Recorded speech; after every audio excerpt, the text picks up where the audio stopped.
विधानसभा निवडणुकीतून मनोज जरांगे पाटील यांनी माघार घेऊन गनिमी कावा खेळलाय।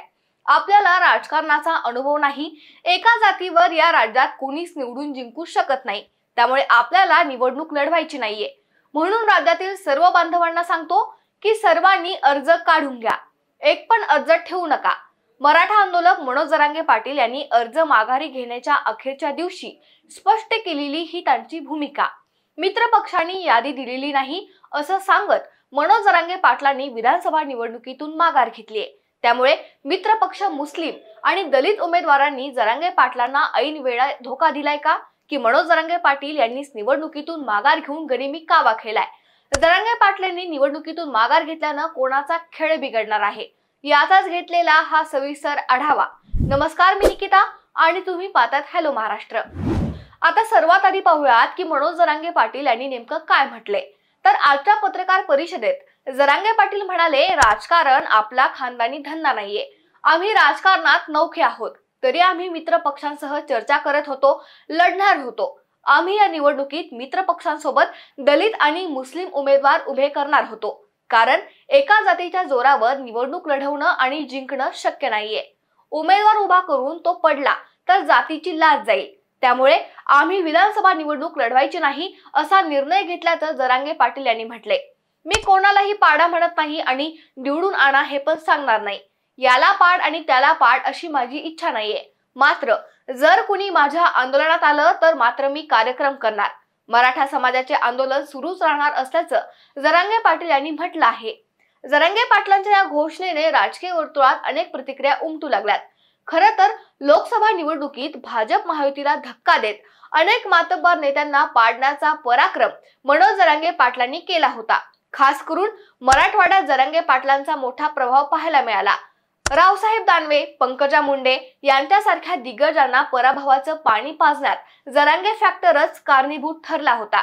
त्यामुळे जरांगे विरुद्ध महायुती असं चित्र महाराष्ट्रात दिसत होतं। जरांगे पाटील हा शरद पवारांचा माणूस आहे अशी टीका ही विरोधकांकडून करण्यात येत होती। विधानसभा निवडणुकीत सुद्धा आम्ही 113 आमदार पाडणार असं मनोज जरांगे सातत्याने सांगत होते।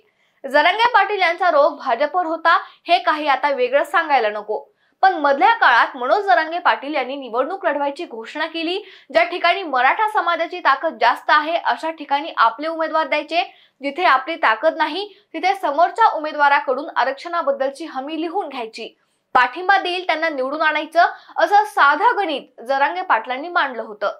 मात्र नंतर त्यांनी उमेदवार उभा करण्यास सुरुवात केली।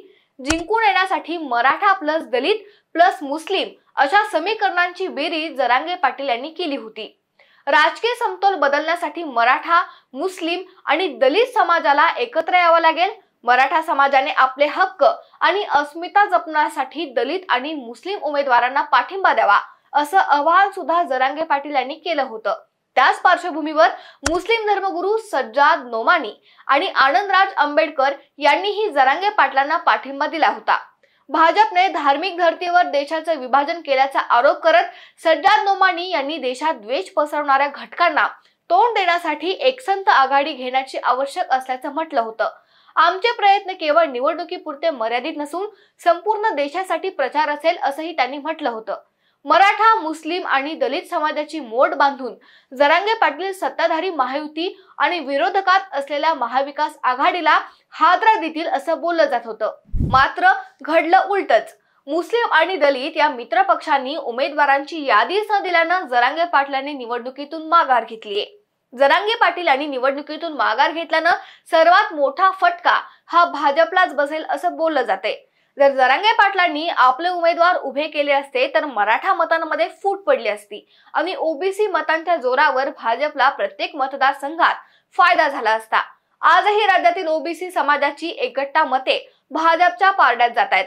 छगन भुजबळ, पंकजा मुंडे, धनंजय मुंडे अशी ओबीसी नेत्यांची मजबूत फळी महायुतीकडे आहे, जे जरांगे पाटलांचा थेट सामना करतायत। जरांगे पाटलांच्या विरोधामुळे ओबीसी समाज भाजपकडे एकवटलाय, तर दुसरीकडे मराठा मतदारांमध्ये अजूनही फूट आहे। राष्ट्रवादी काँग्रेस, शरद पवार गट, अजित पवार गट, ठाकरेंची शिवसेना अशा वेगवेगळ्या पक्षात मराठा मतदार विभागला गेलाय।